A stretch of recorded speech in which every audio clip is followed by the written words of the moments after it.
Programme मध्य मुकाबले में खुशावदेद। मैं हूं रबिया हसन और मेरे साथ मौजूद है रऊफ क्लास्ट्रा। और आज के प्रोग्राम में जो टॉपिक्स हम शामिल करेंगे उसमें सबसे पहले ईरान ने इसराइल पर मिसाइल गिरा दिए, हनिया हसन नसरुल्लाह का बदला ले लिया, ईरान का ऐलान। इसराइल ने जवाब में बड़ी कार्रवाई की धमकी दे दी, ईरान के एटमी असासों को निशाना बनाए जाने का इम्कान, खित्ते में जंग फैलने लगी, यमनी जंगजुओं ने भी इसराइल पर हमलों का ऐलान कर दिया। इसके अलावा बात करेंगे नवाज शरीफ ने तवील खामोशी तोड़ दी, आईनी तरमीम मामले पर दौरा लंदन भी मुलतवी, पंजाब और केपी में खून खराबे का खदशा, बानी पीटीआई की कारकर्दगी का पोस्टमार्टम कर दिया, केपी के मरीजों का पंजाब में इलाज का ताना, मरियम की कारकर्दगी शानदार करार दे दी, माजी में अदलिया और बानी पीटीआई गठजोड़ से हुकूमत गिराने पर भी लब खोल दिए। इसके अलावा बात करेंगे सुप्रीम कोर्ट ने 63A नज़रसानी केस में बड़ा हुक्म दे दिया, बेंच पर एतराज की दरखास्तें मुस्तरद, दौरान समाअत पीटीआई वकील की बेंच को धमकी, कमरा अदालत से वकील को निकाल दिया गया, चीफ जस्टिस ने धमकाने पर सेनेटर अली जफर को वार्निंग दे दी। समाअत का अहवाल क्या रहा, इस हवाले से आपको अपडेट करेंगे। इसके अलावा बात करेंगे मलेशिया में दर्जनों पाकिस्तानी जेलों में सड़ने लगे, कौंसलर रसाई से महरूम, लवाहिकीन हुकूमती मदद की राह तकने लगे। वज़ीर-ए-आज़म शहबाज शरीफ से मलेशियन वज़ीर-ए-आज़म के दौरे पाकिस्तान में कैदियों की रिहाई का मामला उठाने की अपील कर दी। माजी में किस स्कीम के तहत मलेशिया से कितने पाकिस्तानी कैदी रिहा कराए गए, इसके ऊपर बात करेंगे। ये तमाम टॉपिक्स हैं जो आज के प्रोग्राम में शामिल करेंगे और डिस्कशन के लिए हमें ज्वाइन कर रहे हैं सीनियर सहाफ़ी और दिफाई तज्ज़ियाकार हैं कामरान यूसुफ साहब, उनको वेलकम करेंगे। अस्सलाम वालेकुम कामरान यूसुफ साहब। जी अस्सलाम वालेकुम जी। कामरान यूसुफ साहब, हमने देखा कल एक बहुत सिग्निफिकेंट डेवलपमेंट थी, मशरिक़ वस्ता के लिए इसकी जो सिग्निफिकेंस है वो बहुत ज़्यादा है, स्पेशली आने वाले दिनों में। ये बताइए, ये जो ईरान ने हमला किया कल रात इसराइल पे, गालिबन यही टाइम था, इससे कुछ आगे पीछे का टाइम था, ये was it a genuine attack? क्योंकि कॉन्स्पिरेसी थ्योरी यही है कि इससे पहले भी ईरान ने हमला किया और वो जो ड्रोन अटैक्स किए उससे कोई ख़ास टारगेट अचीव नहीं हुआ, लेकिन ईरान ने एक सॉर्ट ऑफ ये डिक्लेयर कर दिया कि हमने हमला किया है और अपना हदफ अचीव। अभी भी ईरान का ये दावा है कि हमने टारगेट अचीव किया है, लेकिन रिपोर्ट ये हो रहा है कि नुकसानात कोई ख़ास नहीं हुए। तो इस अटैक को किस तरह से देख रहे हैं आप? देखिए, एक तो जो अप्रैल में अटैक हुआ था उसमें कोई शक नहीं, जो अप्रैल में अटैक किया था ईरान ने, उसमें जो एक डिफरेंस था कि यकीनी तौर पर जो ड्रोन्स और जो छोटे जो रॉकेट्स वगैरह उन्होंने फायर किए थे, जो इतना एम्पल टाइम था, इजराइल का तो बड़ा ज़बरदस्त एक डिफेंस सिस्टम है, लेकिन अगर कोई और भी मुल्क हो तो वो बड़ा इजीली उनको इंटरसेप्ट कर सकता था। उस वक्त जो अटैक किया गया था तो उस वक्त यही कहा गया था कि बुनियादी तौर पर ईरान एक पॉइंट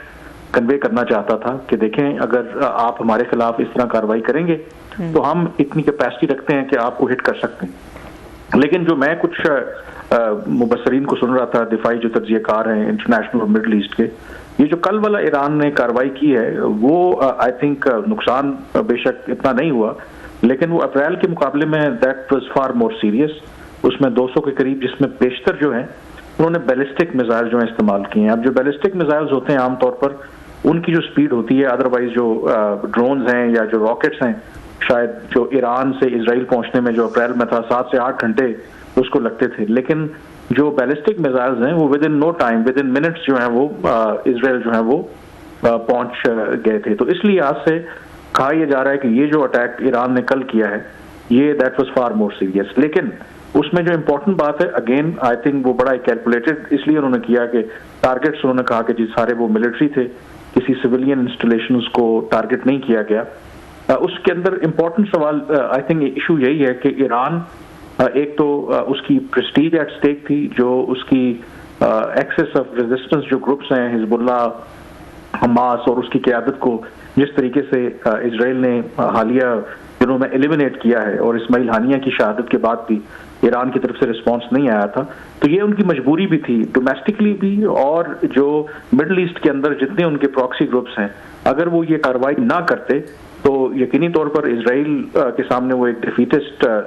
होते। और आई थिंक उसमें at the end of the day Iran ने जरूर कार्रवाई की है, बहुत सीरियस भी नहीं है, लेकिन एक मैसेज वो कन्वे करना चाहते थे। अंडरलाइन मैसेज ये है कि हालांकि ईरान ने ये कार्रवाई की है, बट वो इन रियलिटी इजराइल के साथ बराह रास्त या उनके तादी के साथ जंग नहीं चाहते। सो कमरान, जिस तरह का आपने जो ये कंपैरिजन ड्रॉ किया पिछले अटैक से इस अटैक का ईरान का, सो सिमिलरली अगर हम दूसरी साइड की बात करें, इसराइल की बात करें, तो जिस तरह से उन्होंने लास्ट टाइम कोई रिस्पांस नहीं दिया था in the form of a counter attack, rather उन्होंने जो अपनी एक स्ट्रैटेजी है वो उसी पर रहे और वो एक टारगेटेड किस्म का जो डैमेज है वो कर रहे हैं। तो अब आपको लगता है कि कन्वेंशनल रिस्पांस देगा और ये वॉर मजीद एस्केलेट होगी, या इसराइल इसको अभी भी डिफरेंटली हैंडल करेगा? देखिए, लास्ट टाइम ये बिल्कुल बात ठीक है कि जब ईरान ने कार्रवाई की थी ऑफ कोर्स, और उसके बाद क्योंकि वो हमला जो किया था ईरान ने डोमेस्टिस में, उनका जो एक कॉन्सुलेट था उसके ऊपर इसराइल ने अटैक किया था और उसमें उनके कई जो की ईरान के कमांडर्स थे वो उसमें जहां भाग और मारे गए थे। और जब नुकसान कुछ नहीं हुआ और एक जिस तरीके का अटैक किया तो बहुत से लोगों का ये ख्याल था कि एक सिंबॉलिक अटैक है, तो अमेरिका ने भी यही मशवरा दिया था कि इसको, इवन प्रेसिडेंट जो बाइडेन का स्टेटमेंट ऑन रिकॉर्ड है, उन्होंने बेंजामिन नेतन्याहू को कहा था कि इसको एज अ विक्ट्री के तौर पर लें और रिस्पॉन्ड ना करें, और फिर इसराइल ने रिस्पॉन्ड नहीं किया। लेकिन इस वक्त जो सिचुएशन है वो ऑल टुगेदर डिफरेंट है, क्योंकि जो महाज इस वक्त गर्म है ओवरऑल गजा और फिर लेबनान के अंदर जो लड़ाई इस वक्त ग्राउंड ऑफेंसिव जो शुरू किया है इसराइल ने, क्योंकि एक स्ट्रैटेजी याद रखें कि ईरान हमेशा से एक राइवल रहा है इसराइल का, लेकिन ईरान की जो स्ट्रैटेजी रही खास करके इराक वॉर के बाद कि वो किसी भी अपने हरीफ के खिलाफ बराह रास्त जंग में लड़ने से उन्होंने थ्रू प्रॉक्सीज ये लड़ाई लड़ी है, और उसमें जो एक्सेस ऑफ रेजिस्टेंस डिफरेंट जो ग्रुप हैं, हुतीज हैं, हमास है, हिजबुल्ला है, उसके जरिए एज ए डिटेरेंस के तौर पर काम किया। लेकिन इस दफा ये हुआ है कि जो सेटबैक्स मिले हैं हमास को, क्योंकि कम्प्लीटली तो एलिमिनेट नहीं किया लेकिन उनकी क़यादत को एलिमिनेट किया, उनको सेटबैक्स हुए हैं। लेबनान की जो हिजबुल्ला की जो क़यादत है उसको सेटबैक्स मिले हैं। तो इसराइल के अंदर जो हार्ड लाइनर्स हैं उनको ये लगता है कि ये एक बेहतरीन मौका है कि जब ईरान की जो प्रॉक्सीज हैं, जो उनके हिमायत याफ्ता ग्रुप हैं, वो ऑन द बैक फुट हैं, और हम इस मौके का फायदा उठाते हुए, बल्कि उनके एक फॉर्मर प्राइम मिनिस्टर हैं, मैं उनका नाम भूल रहा हूँ, इनफैक्ट वो अगले जब इलेक्शंस होंगे तो वो पोटेंशियल अगले प्राइम मिनिस्टर हो सकते हैं, साबिक प्राइम मिनिस्टर भी वो रहे हैं। उन्होंने ये कहा है कि ये 50 साल में पहली मर्तबा इसराइल को एक गोल्डन अपॉर्चुनिटी मिली है कि वो ईरान की जो न्यूक्लियर फैसिलिटीज हैं, ईरान के जो स्ट्रेटेजिक एसेट्स हैं, उनको टारगेट करे और उनको एलिमिनेट करे। तो मुझे लगता है कि इस दफा गिवन के जो इजरायली प्राइम मिनिस्टर हैं, उनकी जो पॉलिसीज हैं, वो कुछ ना कुछ अटैक जो है और रिस्पांस जो है उनकी तरफ से जरूर आएगा ईरान के खिलाफ। जी बहुत शुक्रिया कामरान, आपका बड़ा कम्प्रिहेंसिवली आपने जो डेंजरस एस्केलेशन है या वार चल रही है उसका आपने वो एक रिव्यू किया। एक चीज़ ये भी कही जा रही है, आपने अभी प्रॉक्सीज़ की बात की कि ईरान ने सबक सीखे, लेसन सीखे इराक वार से कि हमने डायरेक्ट जंगें नहीं लड़नी, अब हम प्रॉक्सी लड़ेंगे, जहाँ पे भी लड़ेंगे अपने अपने ग्रुप्स रखेंगे। तो इसके साथ कुछ और भी रिपोर्ट्स आ रही हैं, अगेन स्पेकुलेशन कह सकते हैं या लोग बातें करते हैं कि शायद कोई ईरान के अंदर भी कोई नई चेंजेस जो हुई हैं रिसेंटली हमने देखी हैं, वो भी इन प्रॉक्सीज से थोड़े से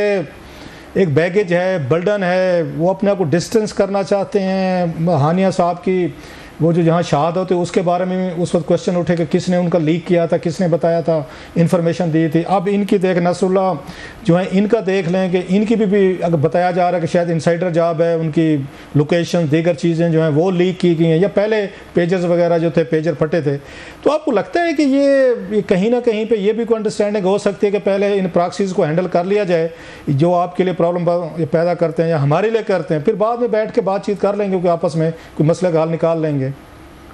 आई थिंक कॉन्स्पिरेसी थ्योरीज तो जरूर हैं। ईरान की जो पॉलिसी है सिंस 1979 रेवोल्यूशन, आपको पता है कि वहाँ पर जो उनके सुप्रीम लीडर हैं और फिर उनकी पासदाराने इनकलाब हैं, जो हम पाकिस्तान में अक्सर बात करते हैं स्टेट विद इन स्टेट, जो एक्चुअल डीप स्टेट है वो एक्चुअली ईरान में एग्जिस्ट करती है, अल्टीमेट पावर उनके पास है, और वो जो उनकी रेवोल्यूशन के बाद जो भी उनकी पॉलिसीज हैं, अब उसके अंदर जो डिफरेंसेस जरूर हैं। ऑब्वियसली उनका ख्याल है कि मसलन जो मौजूदा प्रेसिडेंट भी हैं ईरान के, जो इनका ये ख्याल है कि ये मॉडरेट समझे जाते हैं। इनकी तरजीह ये है कि हमारी जो पॉलिसीज हैं जो दुनिया से अलग थलग होके हम इंटरनेशनली आइसोलेटेड हैं, उसकी वजह से मुल्क को और ईरान के अवाम को नुकसान हो रहा है, तो उसके लिए अपनी पॉलिसी में हमें तब्दीली करनी चाहिए। और ये व्यू बिल्कुल ज़रूर पाया जाता है कि हमें एक नई स्ट्रेटजी, क्योंकि एक वो कहते हैं ना तरकीब सदा काम नहीं आती, तो उसको बदलने की ज़रूरत है। लेकिन आई डोंट थिंक सो कि एट स्टेज के ऊपर वो जो ग्रुप है जो एक मॉडरेट फैक्शन है जो इस तरह की पॉलिसी से इज्तनाब करने की बात करता है, वो इतना पावरफुल है कि उसने जो हार्ड लाइनर्स हैं उनके व्यू को वीटो कर दिया या सुपरसीड कर दिया। इत्तफाकात समझे हम के उनके हानिया साहब की वहाँ पे शहादत होती है, फिर उसके बाद ईरानी प्रेसिडेंट का उससे पहले हमने देखा कि वो उनका हेलीकॉप्टर में उनकी शहादत हुई, फिर अभी इतने बड़े पैमाने पे हमने देखा उसमें ये हसन ये नसरुल्लाह ये जो हैं, तो इसके बाद फिर हमने लेबनान में देखा कि इतने पेजर्स मतलब 5000 के करीब, जिनका इट मीन्स कि उनके पास लिस्ट थी, पूरा नामों का पता था किस किस के पास क्या है, पूरी लीकेज था उनके पास। ये सारे फिर इत्तफाकात हैं कि जितने भी ये प्रॉक्सीज हैं या जितने ईरान में हार्ड लाइनर थे या लोग हैं हमास के भी ईवन हूँ तो एलिमिनेट किए गए हैं पिछले कुछ 6 महीनों में। Sir I think I look at it ये डिफरेंट वे में। मेरा ख्याल है कि जो इजराइल है, एक तो हमें पता है कि उनके पास बड़ी सोफिस्टिकेटेड टेक्नोलॉजी है, उनके पास ह्यूमन इंटेलिजेंस से ज्यादा जो बाकी अब टेक्नोलॉजी आ गई, जिस तरह की उनके पास इंटेलिजेंस गैदरिंग के सिस्टम्स हैं, मुझे लगता है कि कुछ ऐसी टेक्नोलॉजी भी उनके पास है जो शायद किसी और मुल्क के पास नहीं है। और आई एम श्योर कि जो लोग हॉलीवुड की फिल्में देखते हैं, बड़ी फेमस मूवी है, सीरीज है फास्ट एंड फ्यूरियस, अगर आपको इत्तेफाक हुआ तो उसमें एक एपिसोड होती है, सारी सीरीज देखी है सर, पूरी सीरीज देखी है जी, उसमें अगर आप देखें तो एक मूवी में गालिबन वो उसका 8th एपिसोड है या 9th है, उसके अंदर एक बड़ा जबरदस्त एक चीज वो देखते हैं जिसपे झगड़ा होता है। एक डिवाइस होती है जिसे वो कहते हैं गॉड्स आई, कि वो एक ऐसी डिवाइस होती है कि जिसमें जिस दुनिया में जो भी बंदा जिसको आप लोकेट करना चाहें तो आप उसको अगर आप इंसर्ट करेंगे तो वो उसको ट्रेस कर लेगा। तो मुझे लगता है कि जो इजराइल की जो टेक्नोलॉजी है उनके पास, ऐसी टेक्नोलॉजी शायद उनके पास अब आ गई है कि इवन जो हसन नसरुल्लाह को इन्होंने जो टारगेट किया वो नीचे बंकर बस्टर और बिल्कुल नीचे वो कहते हैं सैटेलाइट के जरिए ऐसी उनके पास टेक्नोलॉजी है कि आप बेशक 30 मीटर नीचे भी छुपे हों तो उनकी मूवमेंट को वो लोकेट कर सकते हैं। तो एक इसके अंदर ये फैक्टर भी है, ये टेक्नोलॉजी का जो एडवांटेज है इजराइल को, उसका वो फायदा ले रहे हैं। दूसरा, मैं इस बात से इत्तेफाक करता हूँ, मोर देन ईरान, आपको पता है कि हमास ने जब 7 अक्टूबर को पिछले साल ये मैसिव एक हमला किया था इजराइल के खिलाफ, उससे पहले बात चल रही थी अब्राहम अकॉर्ड की कि जो बड़े हमारे अरब ममालिक हैं, एक रिकंसिलिएशन की बात चल रही थी, और अगर और उसमें बात हो रही थी कि इवन के सऊदी अरब तक वो रिकग्नाइज करेगा, तो उसके बाद फिर हमास ने ये कार्रवाई कर दी। तो ये मुमकिन है कि आई थिंक जो बाकी दुनिया के खास करके मिडिल ईस्ट के ममालिक हैं कि ये जो प्रॉक्सीज हैं जो इतने अरसे से उनको बनाया, हमास हो गया, हिजबुल्लाह हो गया, ये उस बड़ी डील के अंदर रुकावट है। तो हो सकता है कि अमेरिका में भी ज़ाहिर है कि इलेक्शन होने उससे पहले जो टास्क दी गई है कि इजराइल को कि ये कोशिश करेंगे जितना इनको वीक कर सकें और फिर उस अब्राहम अकॉर्ड को रिवाइव किया जाए, और जब कोई बड़ी डील हो तो कम से कम इस तरह के जो ग्रुप हैं वो उसको स्पॉइल ना करें। बट आई थिंक इसके अंदर जो सबसे इंपॉर्टेंट कैच है, अगर इजराइल का ये ख्याल है कि वो इस तरीके से कामयाब हो जाएंगे जो ग्रुप्स हैं इनको खत्म करके और कोई रेजिस्टेंस नहीं होगी, आई थिंक वो उनकी खाम ख्याली है। हिजबुल्लाह के बजाय आई थिंक कोई और ग्रुप ज्यादा स्ट्रॉन्ग सामने आ जाएगा, हमास के बजाय कुछ और। अच्छा, ये बताएं कामरान के आप जैसे अभी कह रहे हैं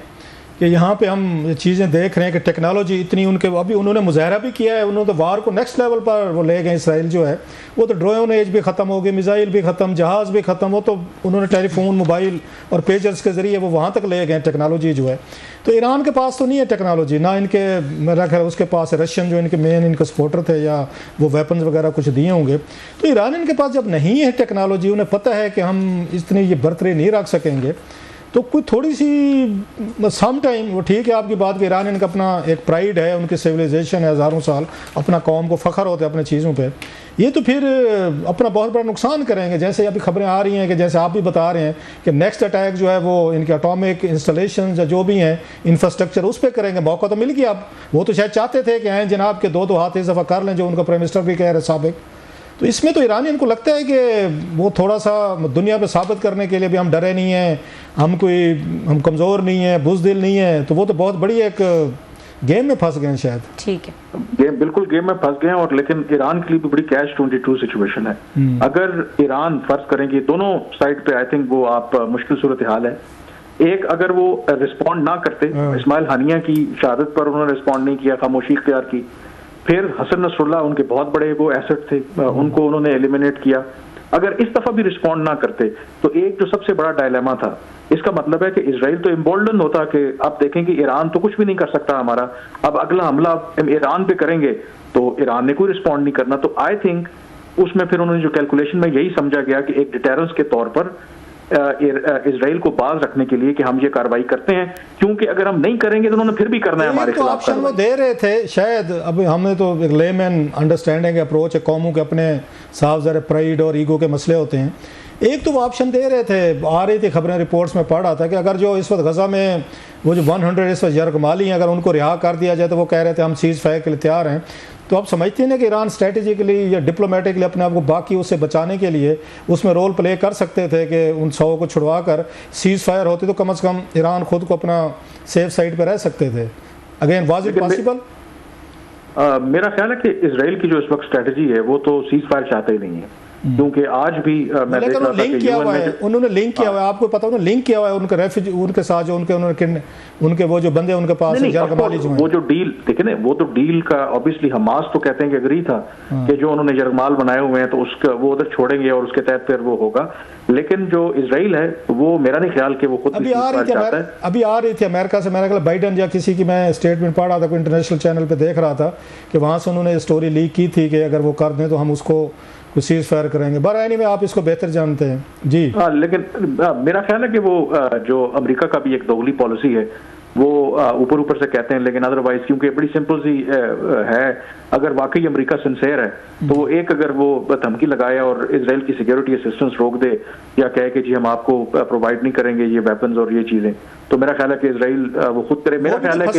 एक लार्जर डिजाइन के तहत हो रहा है, वो भी फंसे हुए हैं इतनी बड़ी पोजीशन लेने की पोजीशन में वो भी नहीं है। जो इलेक्शंस हो रहे हैं 2 महीने बाद तो वहां पे इलेक्शन है, वो अपनी जगह फंसे हुए हैं। मैं यही बात कर रहा था कि इसी चीज का वो एडवांटेज जो इजरायली प्राइम मिनिस्टर है वो भी ले रहे हैं। ये जो वैक्यूम है, आई थिंक ये क्रिटिकल स्टेज है बिफोर द अमेरिकन इलेक्शंस। ये जो उन्होंने करना है, आई थिंक इलेक्शन से पहले ये इजराइल वो करना चाहते हैं। लास्ट क्वेश्चन सर, हमारे लिए कितना ये कंसर्निंग है कि अगर इस तरह जिस तरह बातें हो रही हैं वहाँ पे ईरान की उस पर न्यूक्लियर इंस्टॉलेशन या उनका इंफ्रास्ट्रक्चर खुदा ना खास्ता उस पर अटैक करते हैं, तो हमारे ऊपर भी ये रहा है कि हमेशा से इंडियन या इसराइलीज जो हैं वो एक तरह का उनकी कोशिश रही है कि पाकिस्तान को भी इसमें लपेटा जाए। माजी की बातें कर रहा हूँ, आप साफ ज़रा अगेन हमारे हालात डिफरेंट हैं, तो हमारी क्या पोजीशन होगी, कहाँ खड़े होंगे सर? देखिए हमारे लिए बड़ी मुश्किल सूरत हाल है, यकीनी तौर पर ऑलरेडी एक डिफिकल्ट नेबरहुड में रहते हैं और अगर ईरान के साथ इजराइल की डायरेक्ट कॉन्फ्रंटेशन होती है तो आई थिंक 2-3 तरह के प्रेशर होंगे। एक तो मगरब की तरफ से हमारे पे ये दबाव होगा कि शायद जो हमारी स्ट्रेटेजिक लोकेशन है अगेन कि हम सपोर्ट करें या ईरान के खिलाफ हम कोई एक्ट करें। फिर दूसरी उसकी इम्प्लीकेशन ये है कि अगर यू नेवर नो कि ऑल आउट वॉर होती है, रेफ्यूजी का इन्फ्लक्स हो सकता है। फिर तीसरा फैक्टर ये है कि मिडिल ईस्ट आपको पता है कि तेल और गैस दुनिया में यहीं से सप्लाई होती है, उसमें डिस्ट्रप्शन होगी तो आपकी मईशत के लिए प्रॉब्लम होगा। तो आई थिंक इसीलिए I think the best case scenario है कि पाकिस्तान तो यही दुआ कर रहा है कि ये डी एस्केलेशन हो जाए, उस सिचुएशन में ना हमें जाना पड़े जहां पे हमें किसी एक फरीक की साइड लेनी पड़े, और इसी वजह से पाकिस्तान दुआ कर रहा है। लेकिन जो मुझे पता चला है जराए से कि जो हमारी अपनी इंटरनल असेसमेंट है, हालात कुछ ठीक नजर नहीं आ रहे। पाकिस्तान का यही ख्याल है कि वन वे और दी अदर ये दुनिया जो है ना एक नया ग्लोबल ऑर्डर जो है वो इवॉल्व हो रहा है और ये कोई हैरानकुन बात नहीं होगी कि अगर वाकई ईरान और इजराइल के दरमियान एक जो ऑल आउट वॉर जो हो जाती है। और इवन जो आप कह रहे थे ना कि ब्रॉडर एक अब्राहम अकॉर्ड अगर करना भी है तो यू नेवर नो कि अल्टीमेट जो ऑब्जेक्टिव है वो ईरान के अंदर भी एक रिजीम चेंज लाया जाए, उसमें उन लोगों को लाया जाए जो उस पॉलिसी के अगेंस्ट हों, जो axis of resistance, proxy war, इन चीजों के अगेंस्ट हों और इजराइल के जो चौधराहट है उसको एक्सेप्ट करते हुए वहां पे रहना शुरू कर दें। तो इसलिए I think situation is very much complicated और डेलिकेट है। ठीक है, situation is very much complicated. बहुत शुक्रिया कामरान यूसुफ, आपने हमें वक्त दिया और इतनी एक्सक्लूसिव गुफ्तगू की। यहाँ पे वक्त हुआ है ब्रेक का। ब्रेक के बाद हमारे साथ सीनियर सहाफ़ी मौजूद होंगी उरूज रज़ा सयामी, उनसे कुछ बात करेंगे मलेशियन जेल्स के हवाले से जहाँ पर पाकिस्तानी प्रिजनर्स हैं और ये प्रिजनर्स किस हाल में हैं, कितना अलार्मिंग फिगर है जो इस वक्त कौंसलर एक्सेस तक से भी महरूम है और फिर किस तरीके से क्या किया जा सकता है उनको निकालने के लिए। इसकी रेलेवेंस भी है क्योंकि मलेशियन प्राइम मिनिस्टर इस वक्त दौरे पाकिस्तान पे। ब्रेक के बाद ये सब चीज़ें डिस्कस करेंगे, हमारे साथ रहिए।